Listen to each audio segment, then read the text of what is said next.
Welcome to our channel, friends. Today we're diving deep into the book of Romans, chapter 8, verses 25 through 28. These verses hold within them a powerful message of hope and guidance for each and every one of us, no matter what we might be facing in our lives. We all go through seasons of difficulty, times when we question why things are happening the way they are. It's during these times that we need to lean on our faith, to remember that God has a plan for us even when we can't see it.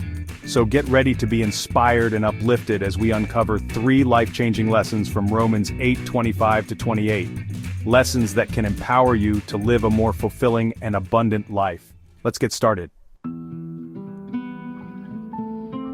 Romans 8:25 tells us, "But if we hope for what we do not yet have, we wait for it patiently." Think about that word, patiently. Patience isn't just about waiting, it's about waiting with a hopeful expectation.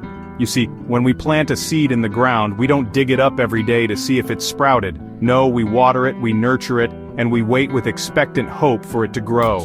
In the same way, we need to approach our dreams, our goals, even our challenges with that same spirit of patient expectation, trusting that in God's perfect timing we will reap a harvest if we don't give up. Remember, delay is not denial. Keep watering your seeds of faith, keep nurturing your dreams, and watch God work wonders in your life. Now Romans 8:26 to 27 reminds us that we don't have to have it all figured out. It says, "In the same way, the Spirit helps us in our weakness. We do not know what we ought to pray for, but the Spirit Himself intercedes for us with groans that words cannot express." Isn't it comforting to know that even when we don't have the words, even when we don't know which way to turn, God's Spirit is interceding for us? He knows the desires of our hearts, even better than we know them ourselves. Think about Joseph in the Bible.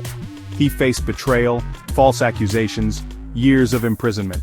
He could have easily given up, but Joseph held on to his faith. He trusted that God had a plan, even when it seemed like his life was falling apart. And you know what? God's plan for Joseph unfolded in ways he could never have imagined. The same is true for you and me.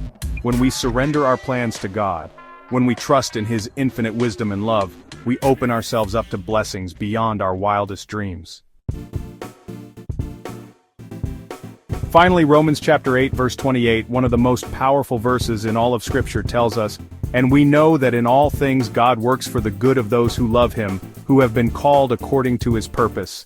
Notice it doesn't say God works for the good in all things, it says God works for the good all things, meaning even in the midst of our struggles, our pain, our setbacks, God is working. Think about a butterfly emerging from its cocoon. It's a messy, difficult process. But that struggle is what gives the butterfly the strength to fly. In the same way, our challenges, though they may be painful, are not without purpose. They refine us, they mold us, they shape us into the people God created us to be. So the next time you're facing a challenge, remember that God is using that very challenge to prepare you for something greater. He's using it to bring out the best in you, to fulfill the purpose He has for your life. Thank you for joining us today, friends. I hope these lessons from Romans chapter 8 verses 25 to 28 have inspired you to live with greater patience, to trust more deeply in God's plan for your life, and to find purpose even in the midst of your challenges. Remember, God is for you, He's with you every step of the way. And when you put your trust in Him, all things are possible. Don't forget to like this video and subscribe to our channel for more uplifting content. And until next time, God bless you.